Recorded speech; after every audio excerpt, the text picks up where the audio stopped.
My name is Prasheen Maharaj. I am the CEO and owner of Stand-Up Offshore Shipyards based in Durban, which is the largest shipyard in Southern Africa. Currently, I'm also the president of the Durban Chamber of Commerce and Industry, and I'm also the president of South Africa's Maritime Industry Development Network. So I did my childhood education in a formerly Indian suburb where I did primary school at Pollock Primary, and I did my high school in US Secondary. Graduating from US Secondary, I went to the University of Natal where I studied for a BCom, and subsequently I went back to university to do an MBA. And I think when COVID hit, we decided to find ways to spend our free time. And I studied for a master's degree at the University of London in the UK, master's degree in supply chain management. And subsequently, I got into the mode of studying, and I did my third master's degree in strategy through the University of Portsmouth. So my first job was when I was 12 years old. I was giving out pamphlets, but I can go on talking about many of my first jobs before I actually started working. But after university, I got into merchant and investment banking.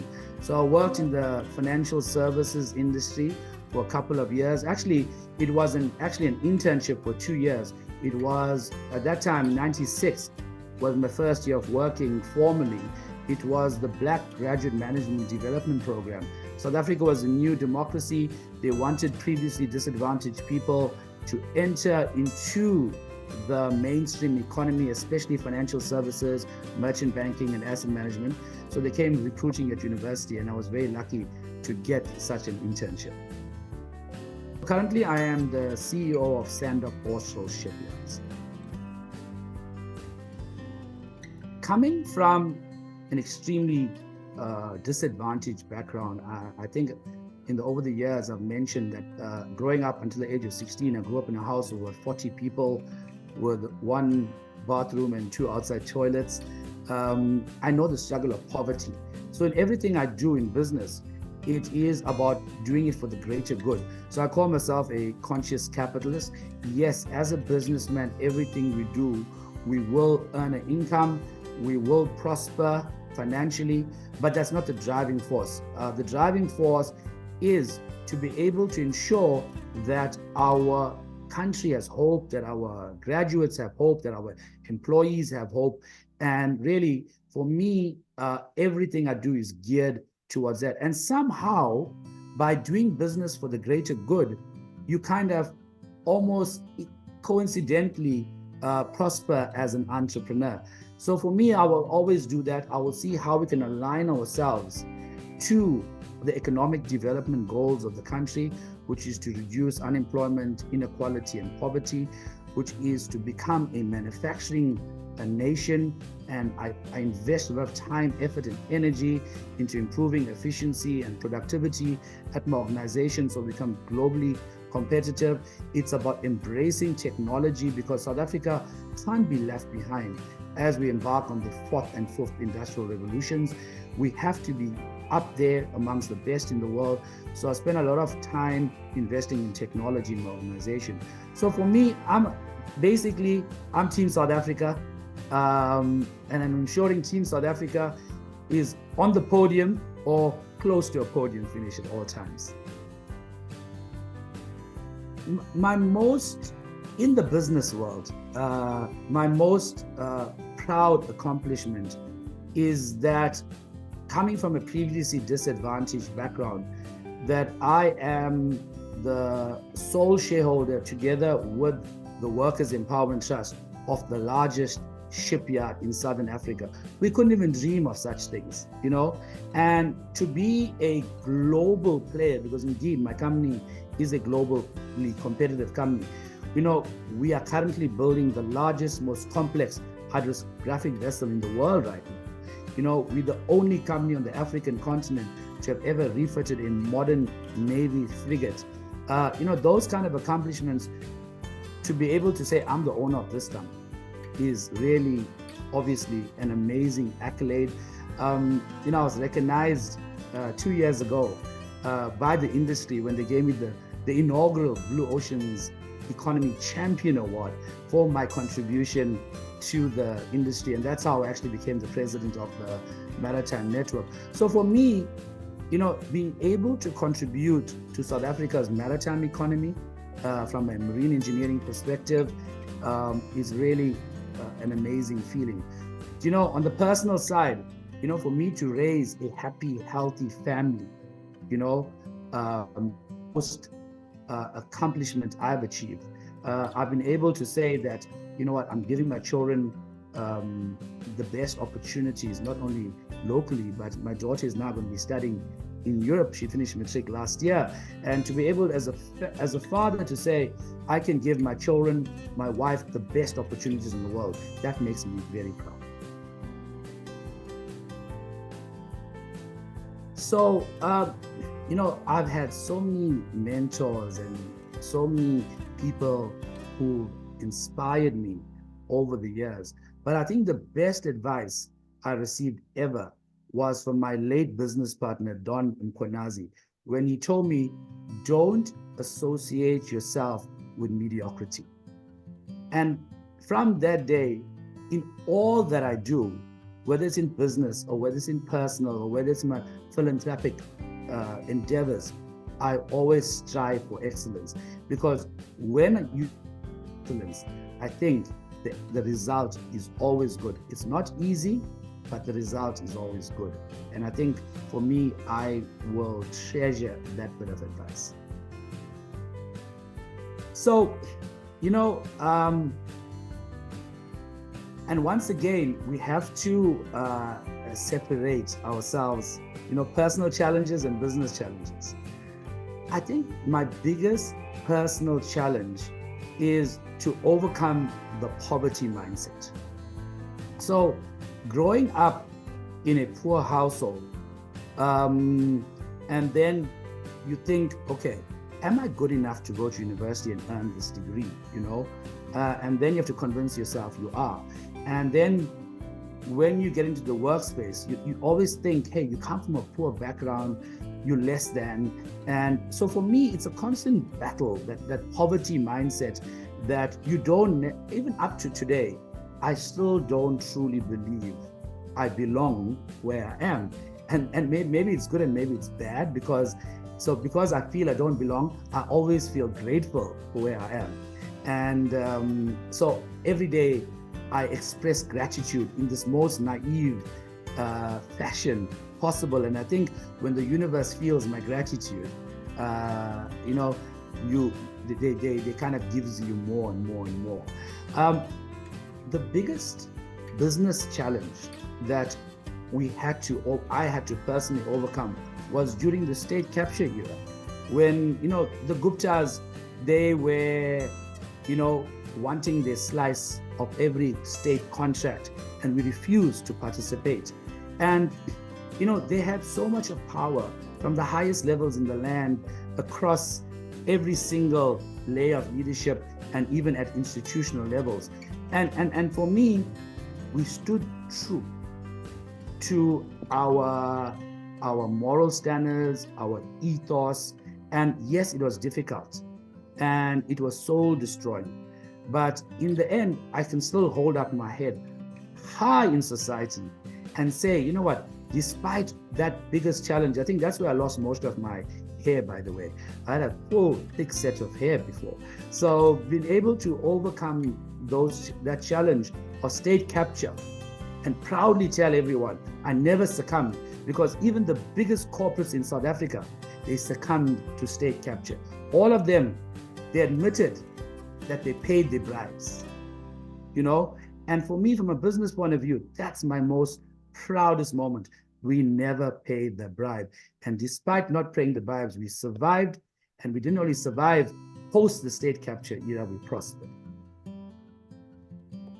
I tell my team, you see, life is a series of wins and losses. And I ask them to reflect on their lives. I said, does everything go right in your life? Do you not fight with your wives or your children or your partners? right? Yeah, so life is a roller coaster ride. So don't expect business to be something different. Business is a microcosm of life. So there will be the ups and downs, there will be the good times, there will be the bad times, and the business will be a roller coaster life. Don't be naive to think that business is systems, policies, procedures, technology. So it's a science, so everything will be working perfectly. It is not a science. So I don't delude them into believing that we work in some kind of utopia. I actually tell them we'll have our good days and we'll have our bad days. And when we have our bad days, what is it that will keep us going? So we have this acronym called SPEAR, SPEAR, which is our company values. And the S is for safety, the P is for perseverance, the E is for excellence, the A is for achievement, and the R is for reward. So I remind them that we need to persevere because we are going through the roller coaster ride. Our good days are coming. So you need to persevere and don't give up.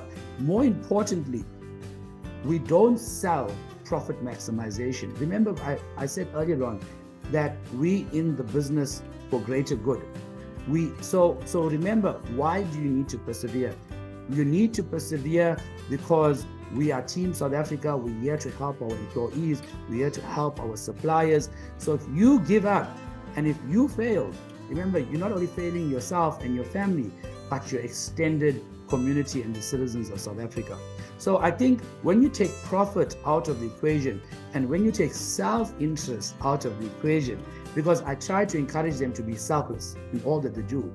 And I tell them, well, as long as you're selfless, somehow you always end up there amongst the winners. And that's basically how I keep them motivated. So,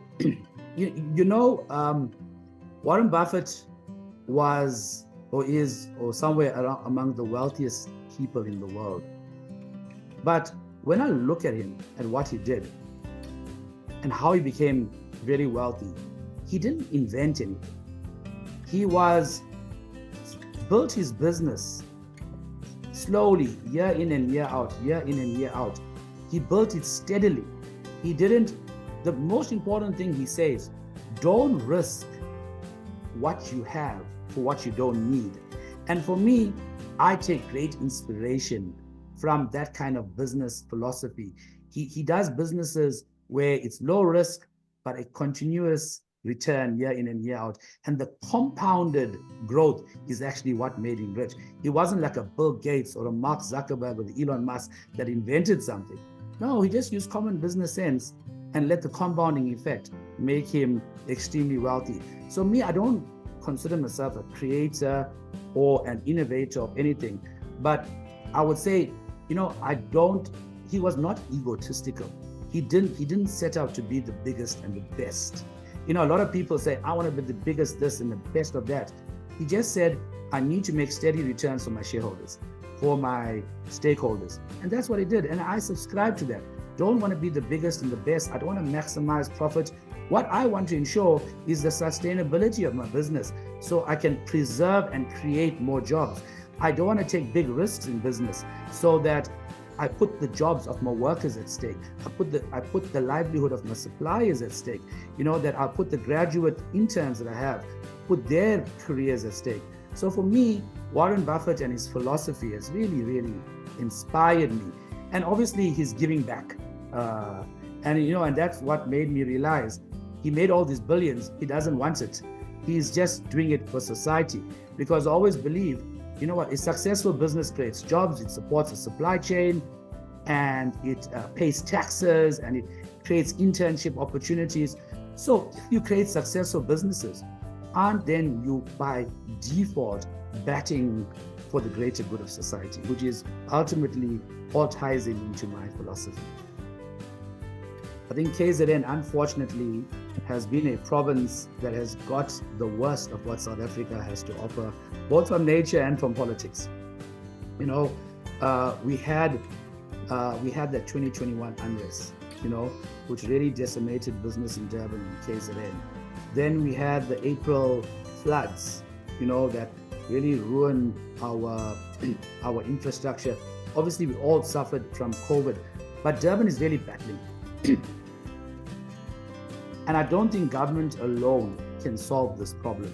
So my vision is to create a genuine cooperative and collaborative partnership between the private sector and government at local level and provincial level to work together as a patriotic team so that we can be able to fast track the restoration of our infrastructure. You know, if you look at our tourism, I mean, KZN is a tourism province, and our tourism industry is decimated because of the E. coli in the water. Now, if we can get the private sector companies who are willing and able right now to fix up wastewater treatment plants and recoup their money after 10 years, we can revive the tourism industry. If we can get private sector to invest in electricity distribution in the city, we will reduce load shedding and reduce the burden on SMMEs. So for me, this vision, this passion I have of working together with government and other stakeholders in a cooperative and collaborative manner, I really think will help. You know, the crime is driven in the business sector by business forums who hijack sites, who want their share of every contract, even within the private sector. I think it's creating a disabling environment. But if government can work together with business, I think we can resolve that issue and make ourselves a crime-free province from that perspective again. So yeah, so my vision is all about working together. I always say the whole is greater than the sum of the parts. You know, we must not forget that in KZN, there's a Zulu word called Ubuntu. I am because you are. And we're failing to implement Ubuntu in all that we do. And for me, if we can recognize I am because you are, it will force us to work together in a more cooperative and collaborative manner. That's my vision. Do I have a motto? Oh, I have so many different mottos that I live by. But remember, the biggest thing in life is that people give up. They go to 90% there, and they don't see through the last 10%. Often because they think they won't make it, or it's too hard, or there's too much of adversity, you know, on the way. So my motto that I live by, right, is that in the end, everything is okay. If it's not okay, it's not the end.